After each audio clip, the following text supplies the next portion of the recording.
Kalau misalnya utang itu banyak, langkah pertama bukan menaikkan pajak. Langkah yang benar itu adalah mengaudit utang negara itu. Kan utang itu kan ada dua kan, ada yang legal, ada yang ilegal. Ya, baik. Utang yang legal itu adalah utang pemerintah yang disetujui oleh DPR. Kalau yang ilegal itu utang pemerintah yang belum disetujui oleh DPR.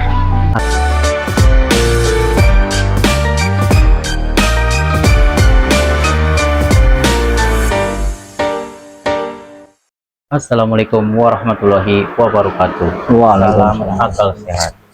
Oke guys, kita jumpa lagi bersama saya Komarudin di channel Dulur Official, channel yang bertujuan untuk mencerdaskan anak bangsa. Baik, untuk pembahasan kita kali ini kita akan membahas mengenai kebijakan pemerintah yang akan menaikkan pajak sebesar 12%. Bagaimana menurut masyarakat mengenai kenaikan pajak PPN 12% ini? Apakah masyarakat makin nambah sulit karena kebijakan pemerintah ini? Maka dari itu kita akan membahasnya bersama narasumber kita, Abdul Rozak. Tapi sebelum ke pembahasan, jangan lupa subscribe, like, dan komen agar kami bisa lebih semangat lagi dalam membuat video-video selanjutnya. Oke guys, kita langsung saja ke dalam pembahasan. Oke, Abdul Rozak. Menurut pendapat Anda, apa penyebab pemerintah menaikkan pajak PPN sebesar 12% ini? Assalamualaikum warahmatullahi wabarakatuh. Bismillahirrahmanirrahim. Ini bahas pajak yang naiknya 12%. Ya. Jadi begini, kita cari dulu motifnya apa bisa naik ini kan. Motifnya adalah kan utang kan. Ya, baik. Utang negara yang begitu banyak, ada yang bilang 10.000 triliun, ada yang lebih kan, sehingga negara bingung untuk membayarnya kan. Bahkan bunganya aja sudah bingung kan, bayarnya kan sudah susah untuk dibayar. Makanya pemerintah ngambil kebijakan menaikkan pajak ini. Sebenarnya keputusan itu tuh kurang tepat, salah malah, salah langkah Prabowo itu. Harusnya begini loh. Kalau misalnya utang itu banyak, langkah pertama bukan menaikkan pajak. Baik, lalu menurut Anda? Jadi langkah yang benar itu adalah mengaudit utang negara itu.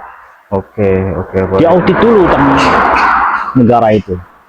Kan utang itu kan ada dua kan, ada yang legal, ada yang ilegal. Ya, baik. Nah, apa itu utang yang legal? Utang yang legal itu adalah utang pemerintah yang disetujui oleh DPR. Tuh, Bang, utang yang legal tuh. Yang ilegal?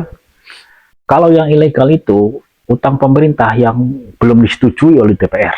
Artinya kalau seperti itu menurut Anda utang pemerintahnya saat ini ada yang legal dan ada yang ilegal? Ada, semua negara utang pasti begitu modelnya tuh. Ada yang legal, ada yang ilegal. Bahkan utang yang tidak memenuhi prosedur itu termasuk ilegal loh. Misalnya mau bangun pembangunan misalnya. Yang para ahli ini sudah menerangkan bahwa kalau dibangun ini rugi nantinya, bisa merusak lingkungan, bisa rugi skala finansial, pokoknya rugi lah. Tetap maksa tuh, termasuk ilegal tuh.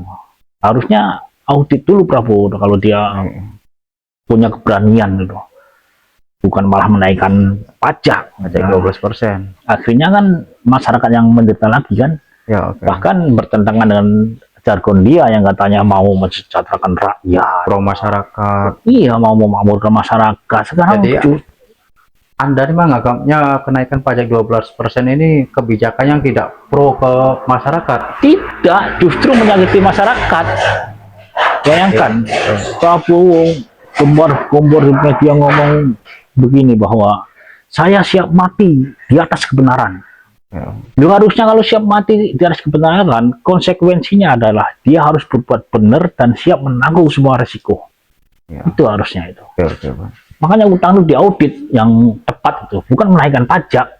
Jadi solusinya menurut Anda kalau menaikkan pajak ini masyarakat kita semakin terbebani? Semakin terbebani, semakin sulit. Coba bayangkan Prabowo di media bilang begini bahwa kenaikan pajak ini untuk barang-barang mewah, untuk orang-orang kaya. Loh, faktanya bahan-bahan kebutuhan pokok naik loh. Sabun, rinso, bayangkan. Ya, kebutuhan pokok ya. Deterjen, Indomie, naik semua. Ya, baik. Jadi Prabowo ngomong hanya untuk orang-orang kaya itu bohong. Karena Makanya terdampak juga rakyat yang miskin lainnya. tetap. Coba bayangkan loh, kenaikan pajak di saat ekonomi lesu, di saat pengangguran banyak, wah, di saat lapangan pekerjaan sulit, di saat PHK di mana-mana. Coba, kan salah langkahnya di situ. Harusnya langkahnya tempuh itu kalau memang benar dia konsisten, ingin mati di atas kebenaran, berarti harus konsekuensinya adalah siap menanggung resiko. Oke. Dalam arti apa saja siap dia berhadapan, yang penting demi untuk kemakmuran rakyat. Oke, baik. Jadi menurut Anda kebijakan pemerintah menaikkan pajak 12% ini Salah langkah. Oke, kalau begitu menurut Anda apa aja dampak negatif atas kenaikan pajak 12% ini bagi masyarakat? Dampak yang negatifnya itu banyak. Yang pertama nih, bisa jadi suami istri sering bertengkar akhirnya kan. Karena barang-barang naik kan.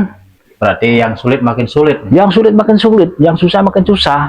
Harusnya begini nih, kalau memang jujur Prabowo, bagaimana caranya pajak naik tapi masyarakat tidak sakit hati misalnya. Baik. Harusnya langkah pertama, andai kata dia tidak mau mengaudit utang negara itu, maka ambil langkah kedua.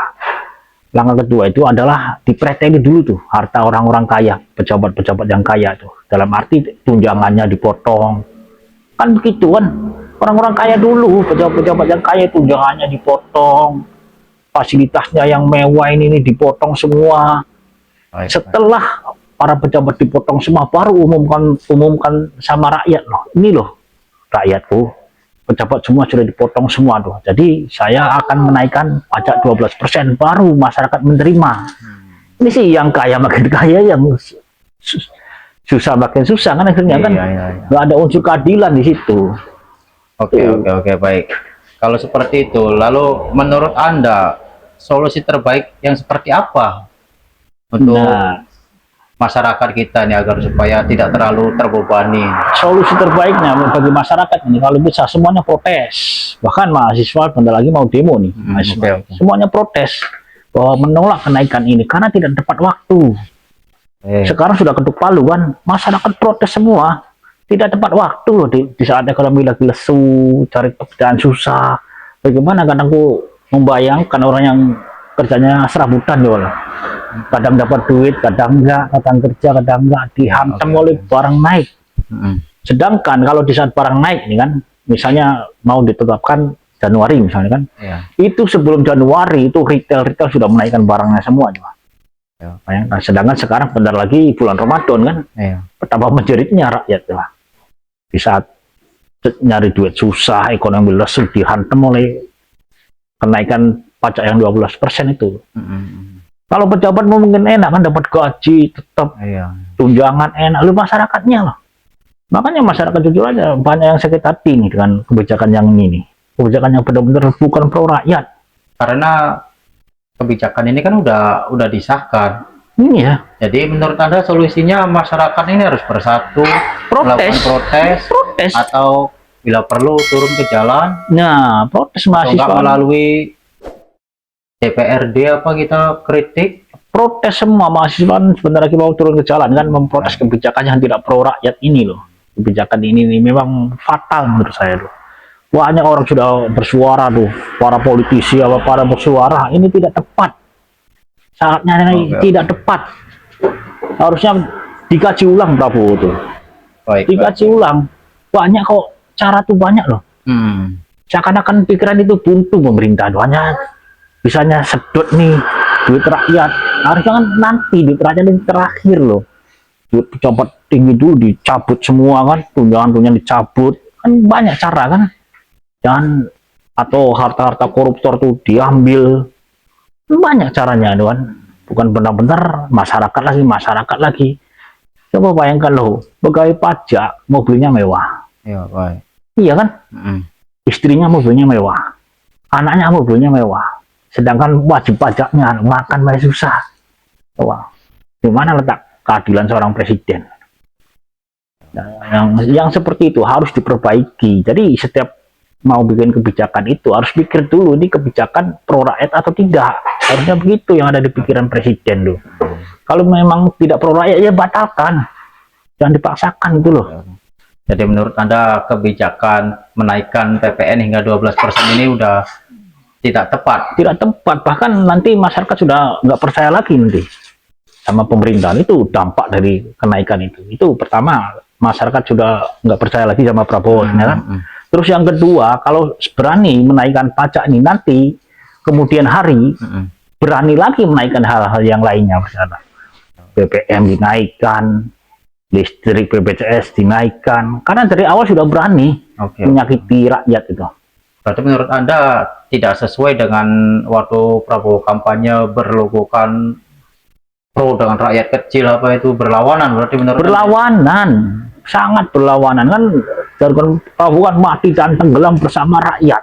Oke, baik. Sekarang coba, mana coba mati dan tenggelam, jangan ada rakyatnya tenggelam. Prabowo-nya yang muncul. Oke, guys. Mudah-mudahan orang yang menonton video ini adalah sebuah kritik atau saran buat pemerintahan kita agar supaya mengkaji ulang atau merevisi kebijakan menaikkan pajak 12% ini, karena kita anggap dengan kenaikan pajak 12% ini akan menambah beban atau kesulitan bagi masyarakat kalangan menengah ke bawah. Oke guys, video pembahasan kita kali ini mengenai kenaikan pajak 12% kita akhiri saja sampai di sini. Kita akan bertemu lagi di video-video selanjutnya. Oke guys, kita akhiri saja video ini. Wassalamualaikum warahmatullahi wabarakatuh.